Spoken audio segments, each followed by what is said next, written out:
श्री कृष्ण भगवान द्वारका में रानी सत्यभामा के साथ सिंहासन पर विराजमान थे। निकट ही गरुड़ और सुदर्शन चक्र भी बैठे हुए थे। तीनों के चेहरे पर दिव्य तेज जहा था।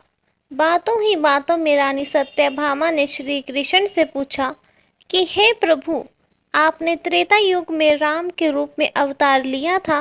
सीता आपकी पत्नी थी, क्या वे मुझसे भी ज्यादा सुंदर थी?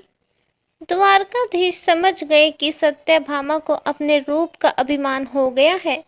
तभी गरुड़ ने कहा कि भगवान, क्या दुनिया में मुझसे भी ज्यादा तेज गति से कोई उड़ सकता है? इधर सुदर्शन चक्कर से भी रहा नहीं गया और वे भी कह उठे कि भगवान, मैंने बड़े बड़े युद्धों में आपको विजयश्री दिलवाई है, क्या संसार में मुझसे भी शक्तिशाली कोई है? भगवान मन ही मन मुस्कुरा रहे थे। वे जान रहे थे कि उनके इन तीनों भक्तों को अहंकार हो गया है और इनका अहंकार नष्ट करने का समय आ गया है।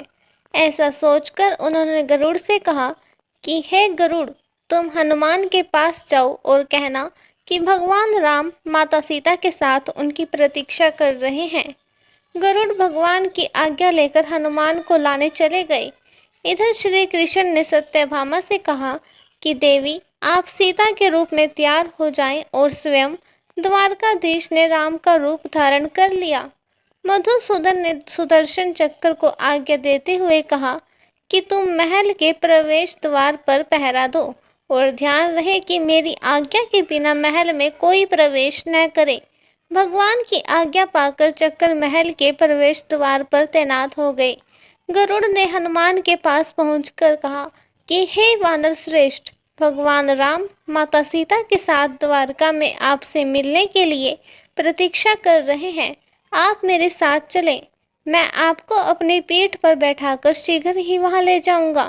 हनुमान ने विनयपूर्वक गरुड़ से कहा, आप चलिए, मैं आता हूँ। गरुड़ ने सोचा, पता नहीं यह बूढ़ा वानर कब पहुंचेगा। खैर, मैं भगवान के पास चलता हूँ। यह सोचकर गरुड़ शीघ्रता से द्वारका की ओर उड़े। पर यह क्या, महल में पहुंचकर गरुड़ देखते हैं कि हनुमान तो उनसे पहले ही महल में प्रभु के सामने बैठे हैं।